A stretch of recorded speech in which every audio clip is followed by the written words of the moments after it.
The engines were finding life difficult. Workmen were mending the viaduct on the main line. The arches needed strengthening. The Fat Controller did not want to close the railway while the work was done, and so repairs took a long time.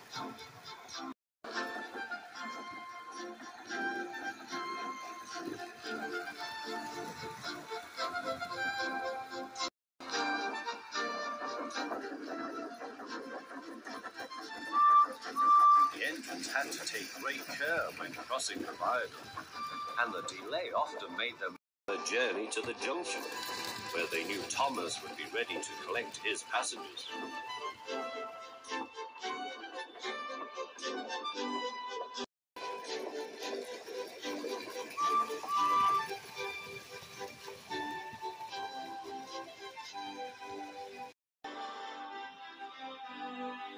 Thomas grew crosser and crosser. "Time's time," he grumbled. "Why should I keep my passengers waiting while Henry and James dawdle about all day on viaducts?" "Don't blame me," snorted Henry. "If we hurried across the viaduct, it might collapse, and then you'd have no passengers at all. What would you do then?" "Run my train on time, for one thing," retorted Thomas. He hurried away before Henry could answer. Bertie was impatient too. He was timed to arrive just after Thomas. His passengers found that instead of going straight from the bus to their train, they were kept waiting till Thomas arrived. Soon Bertie grew cross with Thomas. "Late again," he remarked, as Thomas panted wearily in.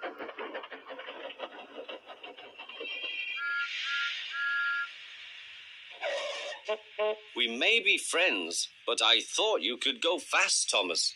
It's time we had another race. I reckon I could beat you now." Thomas let off steam loudly. "Rubbish," he hissed fiercely. "It's those main-line engines. They dither about on the viaduct and then blame the Fat Controller's workmen. It's just an excuse for laziness, if you ask me."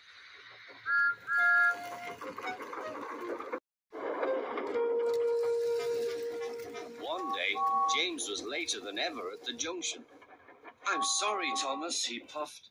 "I was held up at the station, and the viaduct made it worse." "It's lucky for you I'm a guaranteed connection," grumbled Thomas. Before James could answer, he puffed importantly away. Come along," he panted to the coaches. Annie and Clarabelle did their best, but Thomas soon found that he couldn't save much time.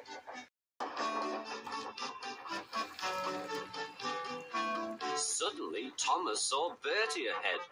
His radiator was steaming. "What's the matter?" asked Thomas.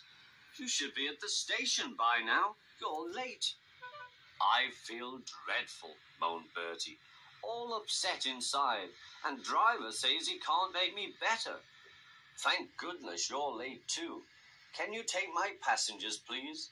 They'll never get home otherwise." "Of course," agreed Thomas. He felt sorry for Bertie and promised to get help at the next station.